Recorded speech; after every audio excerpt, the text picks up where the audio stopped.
Good afternoon, everybody, and welcome to this announcement of our next phase of the Freedom from Facebook and Google campaign effort. I'm David Siegel. I'm the Executive Director of Demand Progress. We'll spend most of the afternoon looking forward, but I wanted to begin by taking a look back at where we've come from.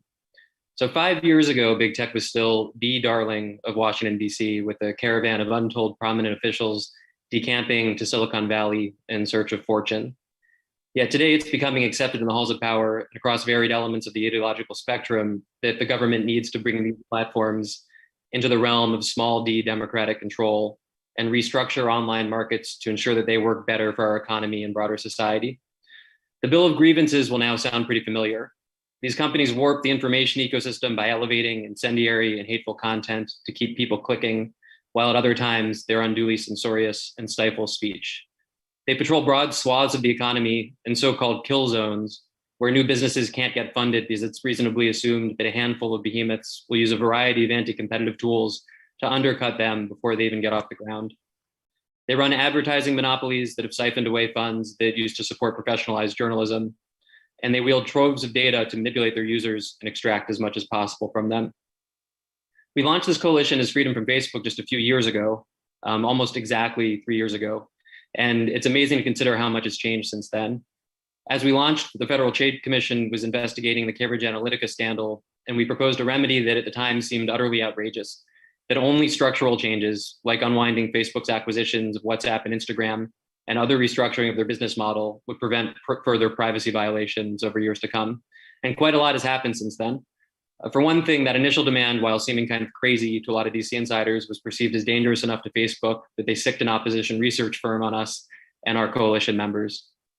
Then in 2019, the FTC issued a fine of $5 billion to settle the Cambridge Analytica proceeding, and it was a record, but 2 of the 5 commissioners opposed it because it didn't go far enough, in part because it didn't touch the underlying structures as we had demanded. Then last fall, the FTC and dozens of states sued to break up Facebook, naming theories of harm and proposing remedies that dovetail with this coalition's very earliest demands. And last year, as the DOJ and states attorneys general began to investigate potential Google antitrust violations, we expanded the coalition to more directly encompass a critique of that company as well, and to try to ensure bipartisanship and scrutiny of it during these unusually polarizing times. We've since seen multiple major lawsuits filed attacking Google's dominance in search and in advertising. In Congress, the House Judiciary Committee's Antitrust Subcommittee completed a historic investigation into the business models of the dominant platforms and members of our coalition and allies are helping to ensure that its findings are transformed into landmark legislation that can meaningfully reform the markets in which these companies are situated. And a bit later on this afternoon, we'll hear from Congressman Mondaire Jones, who serves on that subcommittee. With the wind at our back and a new administration in office, we've entered a phase wherein, with appropriate political will and with the right personnel in place, we can win these fights and reclaim a vision for an internet that helps speech, democracy, and entrepreneurship to flourish. Over the course of the afternoon, we'll be hearing from allies, new and old, about why they're taking part in our coalition. And it's fitting that we'll start with the message from one of the longest standing and most prominent allies, Senator Elizabeth Warren. Her speech at an event put on by OMI during the summer of 2016, which called for breaking up the major platforms, brought new attention to these issues. And she remains a stalwart ally of those fighting to reduce concentration and to increase beneficial competition in markets both online and off. So now we welcome a message from Senator Warren. Hello, and thank you for inviting me to join you today. I'm sure sorry that we couldn't do this in person, but I am grateful for this chance to pass along this message. I want to start with a big thank you to the Freedom from Facebook and Google Coalition for bringing us together today. You all do powerfully important work to drive bold, progressive change forward, and I am grateful down to my toes for all that you do. I also want to give a special shout out to my colleague, Congressman Mondaire Jones. Go, Mondaire. Congressman Jones is off to a running start in Congress, and I am thrilled that he's here with us today. 30 years ago, Facebook, Google, and Amazon did not exist. Now they are among the most valuable and best known companies in the entire world. Now, it's a great story, but it is also a story about the dangers of monopolies and anti-competitive actions. Today's big tech companies have grown so giant and so powerful that they threaten our economy, our society, and our very democracy. They have bulldozed competition, used private information for profit, and tilted the playing field against everyone else. In the process, they have stifled small businesses and innovation, and they have threatened our democratic processes. We must hold these big tech companies accountable and break them up so that there's real competition and so that our democracy is not held hostage to their desire to make more and more money. We need to make sure that the next generation of great American tech companies has a chance to grow and flourish. And to do that, we need government regulations that make sure that everybody, even the biggest and most powerful companies in America, that everybody plays by the rules. We need to stop this generation of big tech companies from throwing around their political power to shape the rules in their favor. We need to stop them from throwing around their economic power to buy up every potential competitor. Just this past year, the FTC and 48 states recognized what I've been arguing for a long time. Companies like Facebook snuff out competition. That's exactly what they did when they bought Instagram and WhatsApp. And this case demanding that Facebook unwind those purchases is a huge first step in the fight to break up big tech. As big tech companies like Facebook and Google face growing scrutiny, we have a huge opportunity in Congress to make big structural change and finally hold these powerful companies accountable. We do that by enshrining strong antitrust principles into new legislation. We do that by reviving serious antitrust enforcement at both the FTC and the DOJ. And we do that by fighting monopolies in any industry that threaten our economy, our society, and our democracy. If we all make our voices heard, we can take power away from the wealthy and well-connected in Washington, and we can put it back where it belongs, in the hands of the people. So, to all of you here, I am grateful for all that you do and grateful for all that you will do. Keep up the great work. It's an honor to fight alongside you. Thank you so much to Senator Warren, not only for making the time to support and encourage what I think can now definitively be called a movement to take on the vast power of Facebook and Google, but in many ways for launching that movement to begin with. As many of you know, and David referenced, Senator Warren was the first political leader to speak out a short 4.5 years ago or so about the dangers of tech platform power.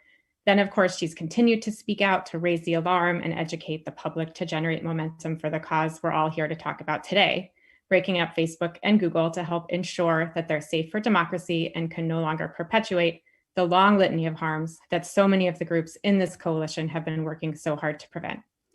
My name is Sarah Miller. I'm the Executive Director of the American Economic Liberties Project, and our mission is to push, pressure, and support policymakers to disperse concentrated power in our economy, including, of course, through one of the most conceptually simple approaches, which would be breakups. Today, I think it's fair to say that the notion that Facebook, Google, and other dominant tech platforms are simply too big and powerful has been mainstreamed, and that the systemic failure of antitrust enforcers and policymakers is a big reason for that. That's why I'm so grateful for the partnership and collaboration of the 15 new organizations who've joined up with the original 20 or so members of Freedom from Facebook and Google to turn what is now, I think, conventional wisdom into reality. But whether you look to Congress, the new administration, or to state attorneys general and legislatures, big change is now on the table and in reach. So thank you so much to our new partners for adding their perspectives to this work, helping us accelerate our momentum even more, and to our original crop of collaborators who jumped on relatively early back in mid-2018, and also to David and Demand Progress, who partnered with us to organize this effort from the jump. Now, it's my privilege to introduce a very special guest to share a few remarks with us this afternoon. I'm so pleased that Congressman Mondaire Jones could join us to talk about the importance of taking on Facebook and Google's power and share his insights on the opportunities and obstacles advocates should be mindful of as momentum continues to build. As you all know, Congressman Jones is a member of the House Antitrust Subcommittee and the Congressional Progressive Caucus, and just yesterday, in fact, I think, was named the most active freshman member of Congress, having sponsored or co-sponsored nearly 300 pieces of legislation since taking his seat in January. In his role on the Antitrust Subcommittee, Congressman Jones has not shied away from demanding structural change rather than small ball solutions, or calling out tech industry influence when he sees it. Congressman Jones, thank you so much for your leadership. We're excited to see what comes next and thrilled you can join us today.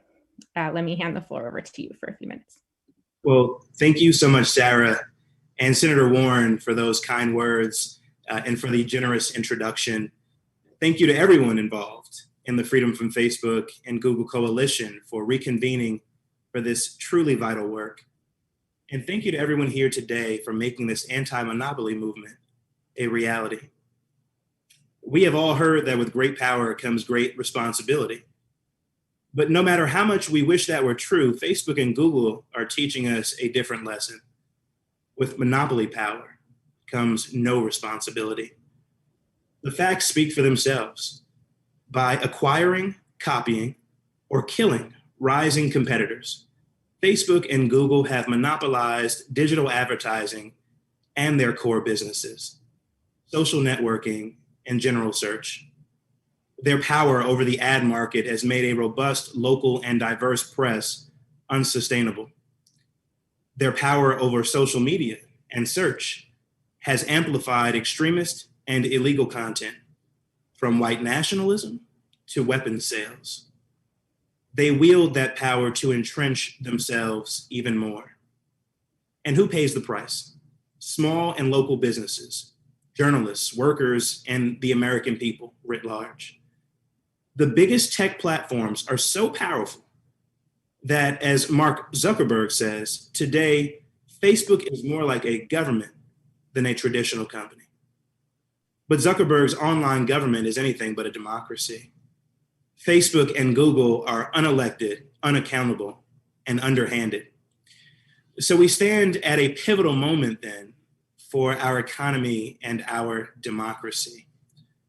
On one hand, corporations like Facebook and Google have consolidated unprecedented monopoly power. On the other hand, thanks to you, the movement against these monopolies is stronger than at any time since the original progressive era. Now is the time to renew our work to break them up. Consider this. After decades of inaction, our nation's antitrust enforcers, from the Federal Trade Commission and the Justice Department to the attorneys general of nearly every state, have finally mobilized to hold Facebook and Google accountable in court. That is a testament to your advocacy. But as you all know too well, we cannot count on the courts alone to get the job done. After all, the judiciary paved the way for today's Gilded Age. Over a century ago, the original progressives designed our antitrust statutes to prevent the concentrated economic power that we see today. But the right-wing takeover of the federal courts that began in the 1970s betrayed that congressional intent. Judges became more fearful of the government enforcing the law than of big corporations breaking it. And the Roberts Court is the most pro-corporate Supreme Court in generations. Just last month, the court stripped the FTC of its power to win financial compensation for the victims of corporate fraud and scams. To take on these big tech monopolies, my colleagues and I on the Judiciary Committee, Subcommittee on Antitrust, are developing the most sweeping reinvigoration of our antitrust laws in a century. We are ready to strengthen our enforcement agencies. We are ready to check the sort of mergers and acquisitions that have created this crisis of consolidation, like Facebook's pivotal purchases of Instagram and WhatsApp and Google's acquisitions of DoubleClick and Android. And we are ready to end the self-dealing and abuses of power that have distorted our economy and denied small businesses a chance to compete. But even the most robust new restrictions will not be enough. To achieve real freedom from Facebook and Google, we must also break them up. Regulation and structural separation are not alternatives. In fact, they go hand in hand. The truth is we can only regulate these massive corporations effectively if we break them up. Without structural separation, these companies will have the same incentives to abuse their dominance that they do now, the same conflicts of interest that pit their profits against our privacy, our mental health, and our democracy. Without structural separation, these corporations will remain too big to regulate, and that is not a prediction, it is a description of their history. Facebook, for example, has been violating the law with near impunity for a decade now. In 2012, the FTC concluded that Facebook was unlawfully deceiving its users and violating their privacy. But rather than risk a long and complicated trial, the FTC settled with Facebook, ordering the company to right these wrongs. Facebook had other ideas. By 2019, the FTC found that Facebook was flagrantly flouting that settlement. Yet again, because the commission felt that it could not take on Facebook in court, it settled. Sure, the commission fined Facebook $5 billion, but Facebook's almost certainly has made more than $5 billion by breaking the law. A lot more. The company makes that much revenue, in fact, in a single month. Facebook and Google have learned that if they violate our laws, they won't be held accountable. They've learned that the rare times we do enforce the law, the penalties will be, relatively speaking, no more than speeding tickets. That is why successful regulation demands structural separation. Because these companies have learned that with monopoly power comes no responsibility. It is time for us to break up that power. This coalition is leading that fight. Without your years of activism, your organizing, and your voices, the DOJ and the FTC would never have initiated these cases against Google and Facebook. Without your advocacy, Congress would never have devoted 2 years to exposing these companies' monopoly power, on a bipartisan basis, no less. Imagine that. And I know that by opening this new chapter in our work today, we are setting this country on a path to freedom from Facebook and Google. Freedom from Facebook and Google is about so much more than the fate of two of the largest corporations the world has ever known. It is about freedom from an internet where the people are the products and privacy is a privilege. freedom from an economy that puts profits over people, freedom from the virtual platforms that enabled a real-world insurrection that I and my colleagues nearly died in a few months ago, freedom from government of the corporations, by the corporations, and for the corporations. Freedom from Facebook and Google is also about the freedom to build a better world. It's about the freedom to create the economy and the democracy that we deserve, freedom to start a small business without their permission, freedom to learn about our communities from diverse, independent local journalists, freedom to build and participate in online platforms that will not exacerbate systemic injustice, but unwind it. In short, freedom from Facebook and Google is about freedom, period. So I'm honored and excited to be with you in this work. Know that it will not be easy, but we will break them up together. Thank you. Thank you so much, Congressman, for those remarks. I think, we can only be as successful with leaders like you in Congress who are willing to stand up to power, and the example that you've set in just a few short months has been really inspiring to us as we reconvene and look towards solutions in the future. Let's spend a few minutes, if you don't mind, just asking a few questions. I think one of the things that we hear a lot when we talk to other members is, how does this issue resonate in my district? How do we see the manifestation of Facebook and Google's power in my district tangibly? How is it affecting people's lives? And a lot of us on this call sit here in DC. A number of us are also grassroots activists that are really deeply connected with different affected communities. So I'm curious, from your perspective, as you go out and talk to your constituents about these issues, how do you see it resonate? What is manifesting, and how does that connect with the suite of solutions, particularly breakups that we're talking about today? It's a question that I think brings out something essential. And that is, Google and Facebook are multinational corporations, right? But their dominance has local impacts in every community in the United States. I think about the free press, a cornerstone of our democracy. Today, Google and Facebook control nearly 60% of US advertising revenue. And their monopoly power has devastated newspapers, magazines, local broadcasters, and other outlets. When I think about the impacts on New York's 17th congressional district, my district, which includes Westchester and Rockland counties, I think about the challenges local journalists are facing making enough money to serve their communities. In my district, that means publications like Black Westchester. Before Black Westchester, many officials and organizations in the county were not reaching communities of color or even listening to them. And today, Black Westchester helps bridge that gap. That's why Black Westchester has always been available online for free. But lately, the ad revenue they depend on is harder and harder to come by. And as the Antitrust Subcommittee's report makes clear, that's because of how Facebook and Google have consolidated control over the digital advertising market. It's just one reason why it's so important that we break up these two massive corporations. Unless we restore competition to the digital advertising market, we cannot reinvigorate the press our democracy depends on. That's a huge focus for us too. I mean, we see the way that Facebook and Google have systematically rolled up all of the advertising dollars and resulted in a real crisis in newspapers and journalism. But also this kind of leads into my next question for you, which is disinformation and misinformation and its impact on the communications ecosystem, particularly in the context of a strong democracy and well-informed citizenry.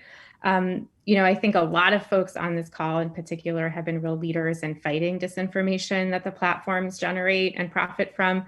And we're starting to see, I think, an important strategic partnership between those organizations and for the organizations that have traditionally been thinking about business models and breakups. So from your perspective, can you share how, and as you mentioned, you were in the Capitol, on January 6th, and I think it was remarkable to see how quickly it was accepted that, the business models of Facebook and Google, both over the longer term, set the stage for that, and then were critical tools in the planning and execution of that. that attack. But how do you kind of think about disinformation and misinformation and breakups and the relationship between that policy remedy and that particularly, I think, acute and dangerous problem? Yeah. Let us acknowledge that right now, Facebook and Google control much of the essential infrastructure for what should be our democratic discourse. Whether someone wants to plan a peaceful protest or launch a violent insurrection at the Capitol, Facebook and Google provide the platforms and wield the power to decide who can use them and how. According to Facebook's own research, nearly 2/3 of the time someone joined an extremist group, they joined because Facebook's own algorithms recommended it. And YouTube, which obviously is owned by Google, is little better. And so there are three reasons breaking up Facebook and Google is so important addressing these content moderation problems that you alluded to. First, the more competition there is for online platforms, the more options all of us have. Our democracy won't be captive to the rules set by one or two unaccountable corporations. Second, the more competition that there is, the more pressure even the dominant platforms will face to develop the rules we need for fair, equitable, accurate, and inclusive online spaces. And third, breaking up Facebook and Google will make it easier than ever to compel these companies to actually follow the law, rather than get away with profiting from enabling illegal conduct. And let me add one final point that's often left out of the content moderation conversation. Content moderation requires content moderators. These are real people who view vast volumes of troubling, often traumatizing content that's posted on Facebook, Instagram, YouTube, or elsewhere. Facebook's monopoly power has enabled it to get away with abusing and exploiting these workers, subjecting them to brutal hours and denying them the fair pay and the mental health care that they deserve.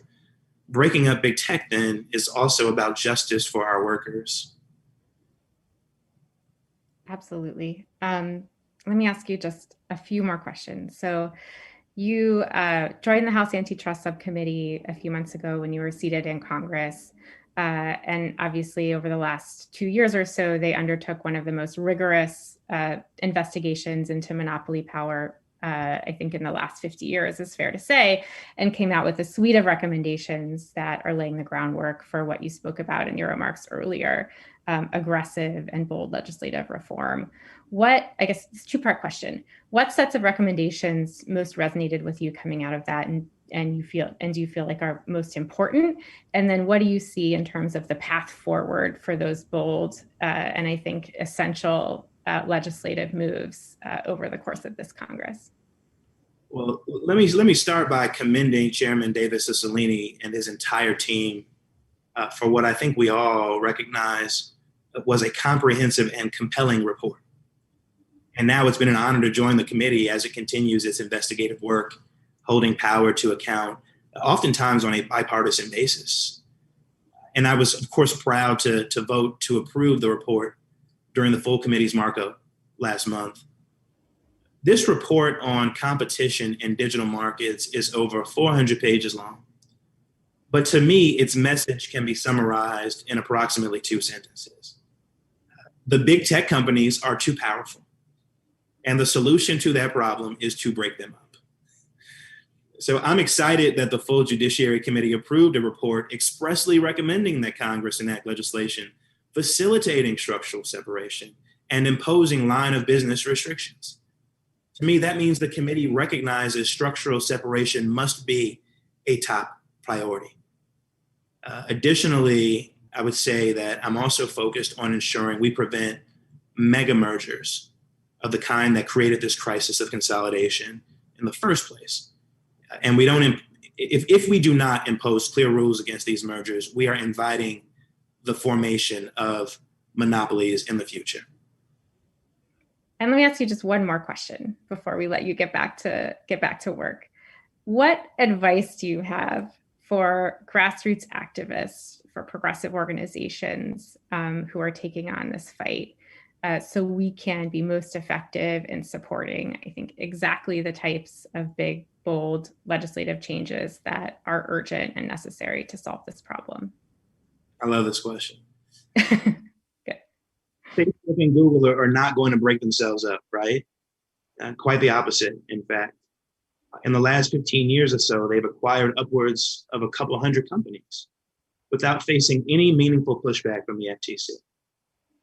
The reason Facebook and Google are even facing federal antitrust action today, finally, bolstered by suits by nearly every state attorney general in the nation, is that people and organizations like yours rose up and built a bipartisan movement demanding a new generation of trust busting.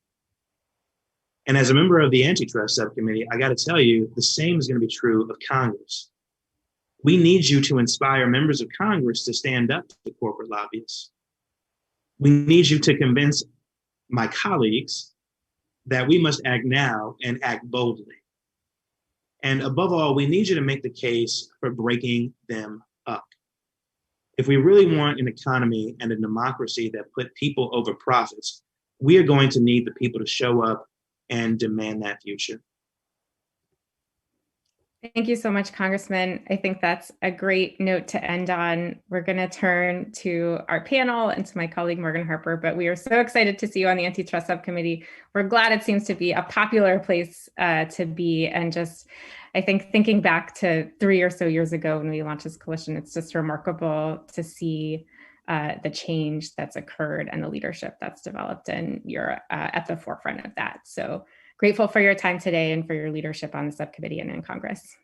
Thank you for your leadership. Thank you for the invitation to say a few words today. And please keep it up because you are making a difference every single day. Take care. Thank you, Congressman Jones. Bye. All right, I want to turn it over to my colleague, Morgan Harper. Morgan is Economic Liberties Director of Policy and Advocacy. She will introduce our fantastic roster of speakers today. Morgan is an alum of the CFPB. She is a former congressional candidate, and she has been a real leader since joining us in the fight to break them up. Morgan?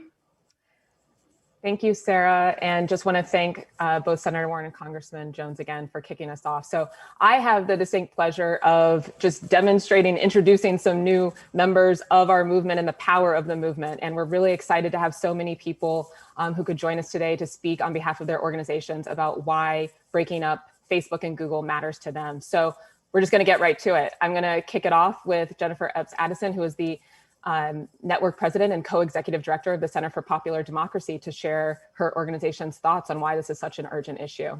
Hi, Jennifer.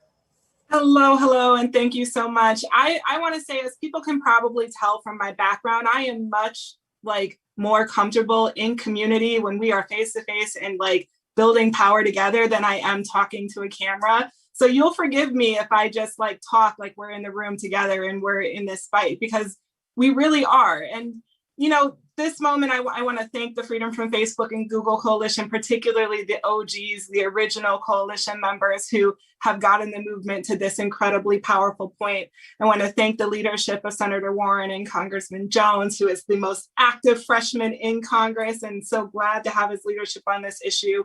Look, the truth is that this is personal, and this is far more than just personal. We are a network of grassroots organizations in 36 states, Puerto Rico, and Washington, D.C. And, our members spent the last year, really the last 4 years, going door to door in their communities, asking people to get involved in their democracy, overcoming a massive barriers, voter suppression, and really threats to participation, to having ownership in our democracy. We saw yet again Black women step up in ways and save this democracy. And what is at the heart of the threat, right, is this big tech monopoly. When we talk about disinformation and we talk about, the ways that big tech harms our democracy and people's involvement, what we're really talking about are misinformation campaigns that are primarily targeting Black folks and brown folks who are already struggling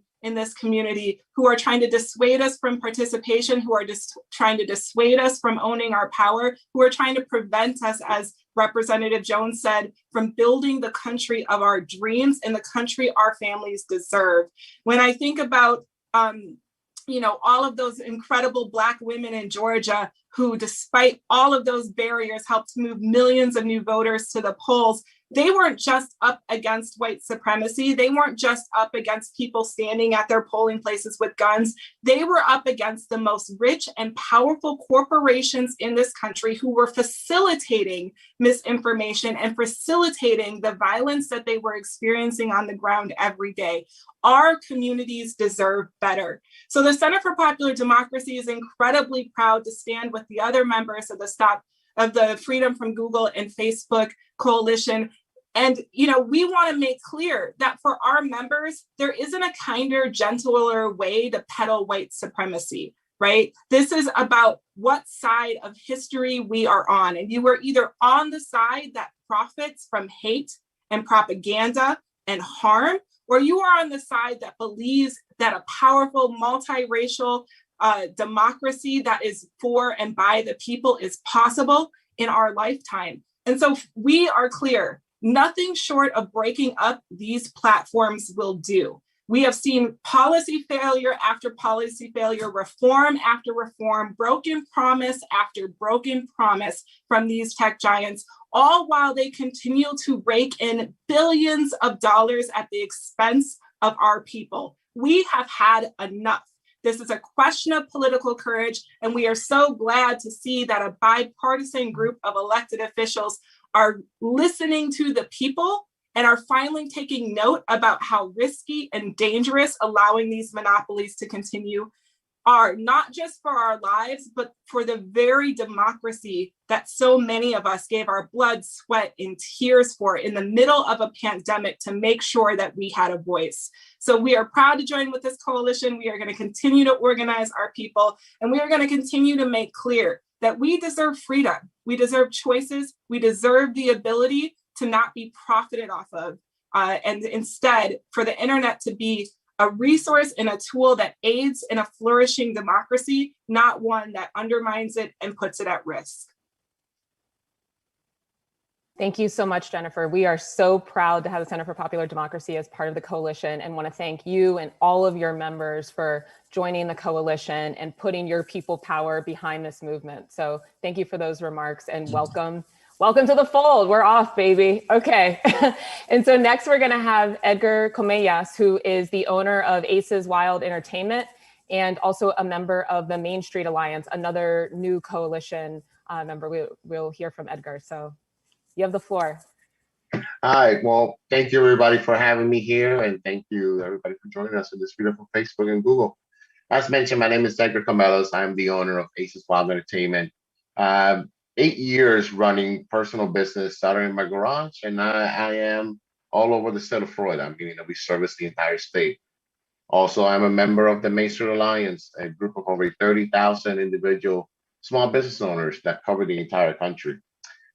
Small businesses have a big stake in this fight.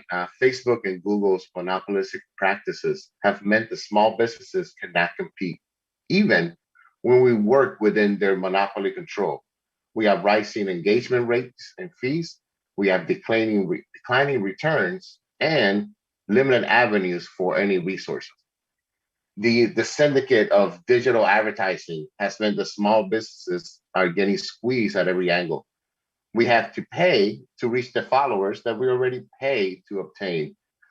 We have to pay outside consultants to work on our SEO, or to continue to update content to fit Google's best practices, because otherwise we can never compete and we can't show up in the top results because we're being overspent by larger companies. In my industry, national companies crowd out local individuals and local businesses, even when they don't provide services in this specific area. Facebook and Google prey on small business owners. They arbitrarily delist small businesses, allow scams and counterfeit products to proliferate, and refuse to provide any kind of reliable customer service, even for the individuals that are forced to work within their platforms. I myself have had to actively fight reviews and changes in my business with little to no recourse. At the end of the day, there's nobody that you can actually speak to in these platforms. What is more frustrating is to see Facebook using the small business as a reason to attack our privacy laws and practices, when small businesses are being held captive, unable to reach their own customers. In the last 2 years, I've had to increase my ad budget by 50% just to reach the same growth levels. The algorithms, misleading sale results, and the upselling sale taxes ensure that a small business owner continue to spend money with little to no benefit to them. Nothing short of breaking up these platforms will do. Serious policy failures have allowed big tech to build unaccountable monopolies with destructive, abusive, and discriminatory business models. And as we have seen, this has great implications for our democracy, not just a small business economy. Regulation is important, but alone it is not enough. Addressing the powers means breaking them up. The tech monopolies are now the biggest corporate lobbying spenders in the country, bigger than telecom, defense contracting, oil, or big tobacco. Luckily, there is bipartisan momentum to tackle this big tech, but only if we keep up the pressure. Congress and the Biden administration have the ability, the responsibility, and the drive to break up these corporate behemoths and revive our democracy and to achieve a racial, gender, and economic justice.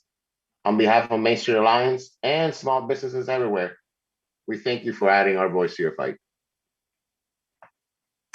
Thank you so much, Edgar. Because this is one of the key talking points that you'll often hear from big tech, from Facebook and Google is, oh, we're here to support small businesses. So it's so important to hear the perspective from you, Edgar, and from other members of Main Street Alliance about how it's actually they're implementing predatory tactics that prevent you from doing business. And we're really grateful to have you all as part of the coalition. So next, we're going to go to Katie Riley, who is the campaign director for Ultraviolet. Katie, turning it over to you. Thanks, Morgan. Can you hear me okay? Yes. All right, thank you. Well, I'm excited to be here today, and I wanted to start with a story that unfortunately will be familiar to a lot of women. A few years ago, I had a stalker on Facebook. A man I'd never met began harassing me and sending disturbing messages to me and my friends. When I blocked him, he just made a new profile. I felt unsafe, not just on Facebook, but everywhere I went. I reported him to Facebook several times, but nothing happened until someone connected me with an employee at Facebook to finally get this person completely banned. It is unacceptable that it took an inside connection for a woman who was being harassed on Facebook to get help from the platform. So I'm proud to be here today representing Ultraviolet and our community of over 1 million people fighting for a safer internet for women and girls of all backgrounds. Studies show that as a woman, a person with a disability, and a member of the LGBTQ community, my identities put me at a higher risk of being targeted and harassed online. And it's even worse for Black, Indigenous, women of color, and transgender women who face an onslaught of both racist and misogynist attacks while the platforms profit off of these harms. So it's no surprise that Pew Research found that 3/4 of Black and Latinx people and 2/3 of women say that online harassment is a major problem. And this isn't a coincidence. It is intentionally built into the system. After all, the predecessor to Facebook was a site that Mark Zuckerberg designed to rate women at Harvard by their looks. And the algorithms and policies on Facebook and Google have been created in large part by privileged men who recreate their own biases in the algorithms. Clickbait, conspiracies, and disinfo keep people on the platforms and put money in the pockets of billionaire CEOs. And nothing short of breaking up these monopolies will change their hate for profit business models. Online hate and disinformation are used by extremist groups like the Proud Boys and the 3%ers to recruit and radicalize new members. Facebook and Google's algorithms serve up content that makes it easy for a user to fall down a rabbit hole from relatively innocent content to extremist, misogynist, white supremacist views as algorithms serve up more and more extreme videos, groups, and posts. Online misogyny is proven to fuel gender-based violence, mass shootings, and hate crimes. In fact, many of the participants in the January 6th attacks on the US Capitol had a history of abusing women on and offline. Social media companies have a responsibility to stop the spread of hate and violence on their platforms and protect their users, but they have refused, and any efforts they do make are too little too late. It took an attack on the US Capitol and the death of 5 people for social media companies to finally remove the Stop the Steal conspiracies. They have shown time and time again that they cannot regulate themselves. So now is the time for lawmakers to step in and break up big tech monopolies to protect people and democracy itself. Our democracy relies on a system of checks and balances to prevent one person or institution from holding too much power. Yet we're letting tech companies run amok, interfering with our elections, worsening the pandemic, and spreading hate that leads directly to violent attacks like those in Charlottesville, Atlanta, El Paso, and even the US Capitol. Mark Zuckerberg has no checks or balances. As the CEO, the controlling shareholder, and the chair of the board, he is his own boss. He is the sole decider for what constitutes free speech, hate, and harassment on the top 4 most downloaded apps over the last 10 years. This power to decide what will and will not remain on their sites makes social media companies the gatekeepers of critical communication and commercial infrastructure, and gives them the ability to influence the worldview of billions of users by determining what content people see and what is excluded.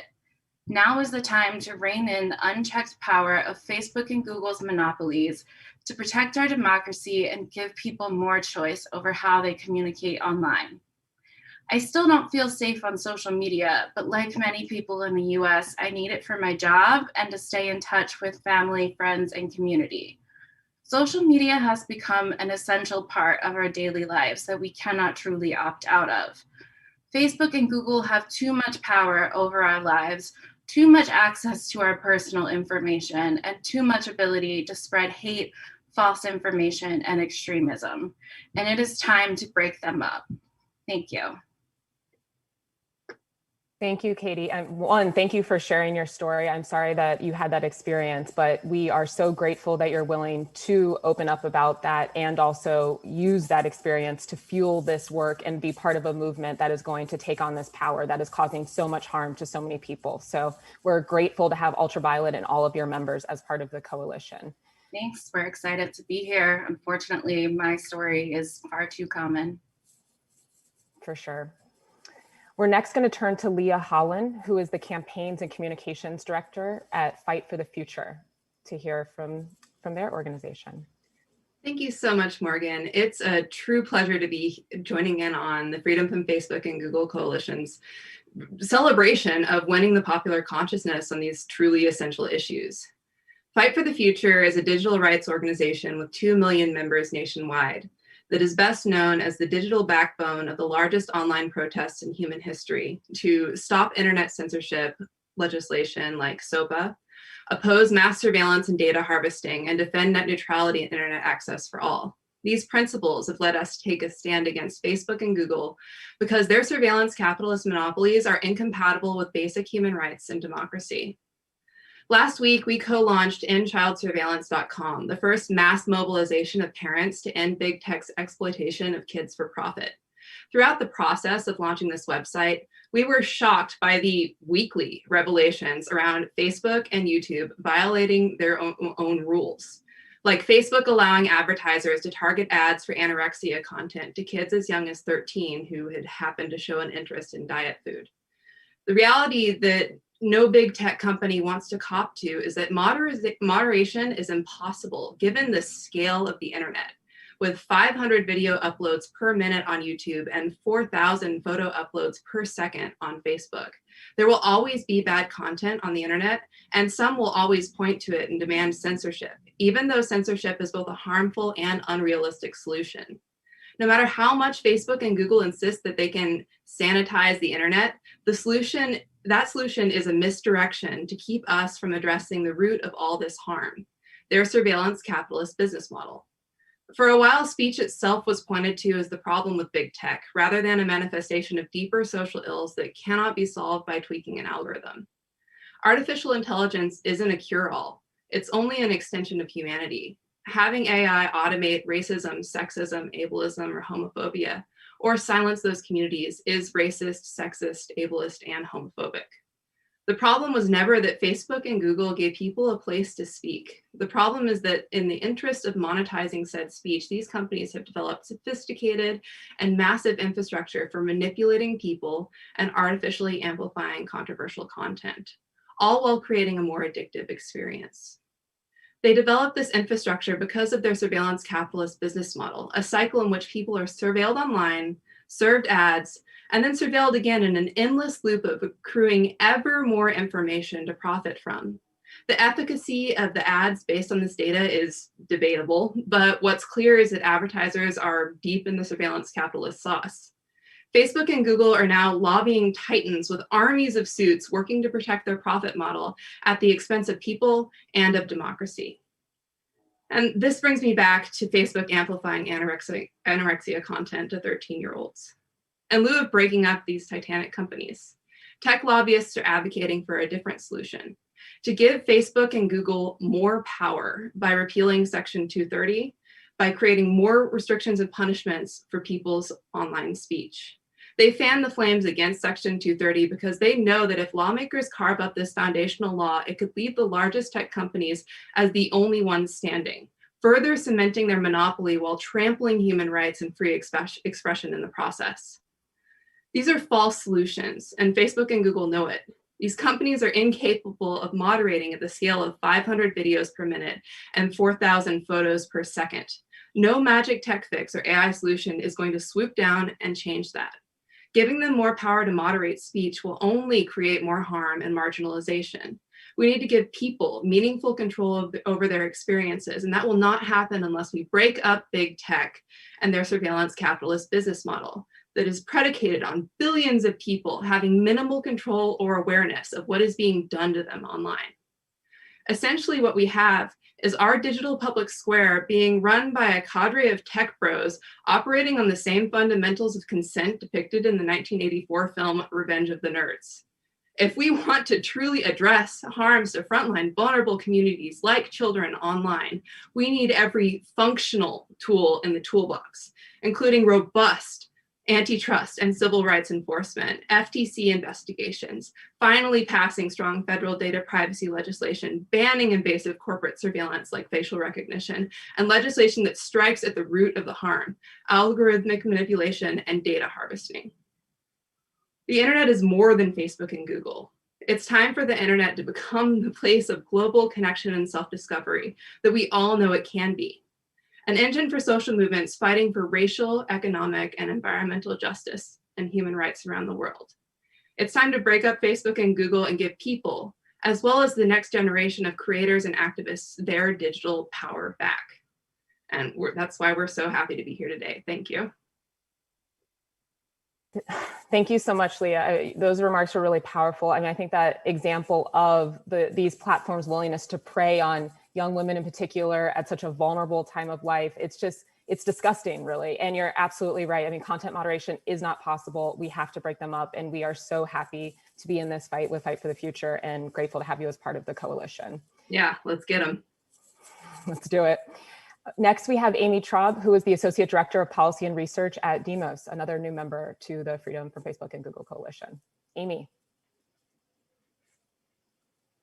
Thank you, Morgan, and thanks to all the leaders who have spoken. We're hearing a really compelling indictment of the power of these companies today.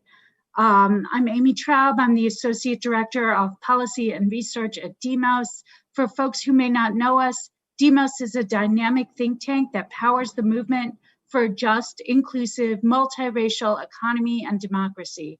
Demos works to fight racial capitalism and autocracy through an interdisciplinary approach that combines legal expertise, research, advocacy, multi-platform communications, and deep partnerships with grassroots organizations from across the country.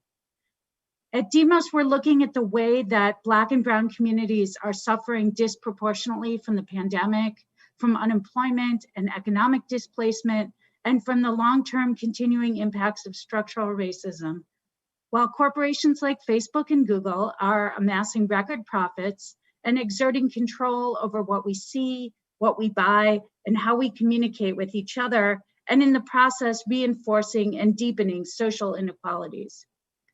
The reality is that tech platforms like Facebook and Google represent parts of our nation's essential infrastructure, just like the railroads, bridges, and telegraph lines of a century ago. And these companies effectively exercise unchecked private control over our essential social, economic, and political infrastructure. We sometimes hear objections about free markets or about the ability of Facebook and Google to self-regulate. But let's be clear, we live in an economy that is already heavily governed and regulated by Facebook and Google.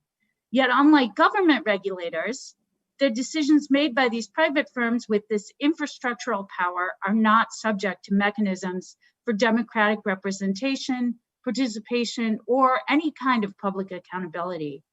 People in communities have no democratic voice. Without a government check on this tremendous concentration of private power, vital infrastructure is being essentially subverted for private profit rather than meeting our really urgent public needs. So at Demos, we have a lot of policy ideas for reining in the power of big tech. But one thing that is clear is that we do need to break these platforms up. I appreciate Representative Jones's point that regulation and structural separation are not opposites. They're not mutually exclusive. In fact, we think they go very well together. We need to regulate tech firms. We can establish public alternatives. We can demand a say in the algorithms used to make decisions about our lives.